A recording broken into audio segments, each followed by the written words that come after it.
નમસ્કાર, આપ જોઈ રહ્યા છો ગુજરાત ફર્સ્ટ. હું છું આપની સાથે કશિશ. સમાચારોની શરૂઆત કરીએ વરસાદને લઈને. હવામાન શાસ્ત્રી અંબાલાલ પટેલે આગાહી કરી છે.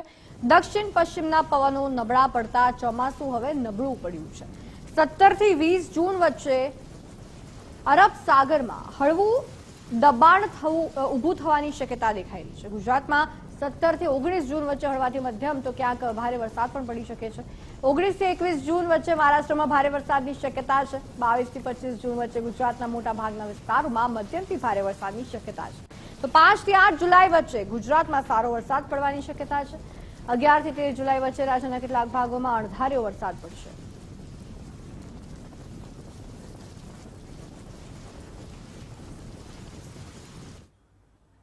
સંઘ પ્રદેશ દમણમાં વહેલી સવારે વરસાદ વરસ્યો. સવારથી જ દમણમાં વાદળછાયું વાતાવરણ છે. વરસાદ વરસતા વાતાવરણમાં ઠંડક પ્રસરી છે. વલસાડમાં પણ હવામાન વિભાગની વરસાદની આગાહી છે અને વાતાવરણ પણ ક્યાંક સૂચના આપી રહ્યું છે કે વરસાદી આગમન, વરસાદી માહોલ જામવાનો છે.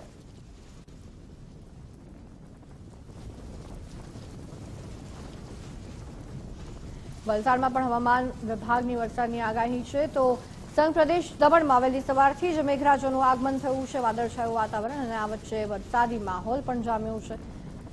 વલસાડમાં હવામાન વિભાગે વરસાદની આગાહી કરી છે. દક્ષિણ ગુજરાતમાંથી નવસારીમાંથી વરસાદે ચોમાસાએ પ્રવેશ કર્યો છે.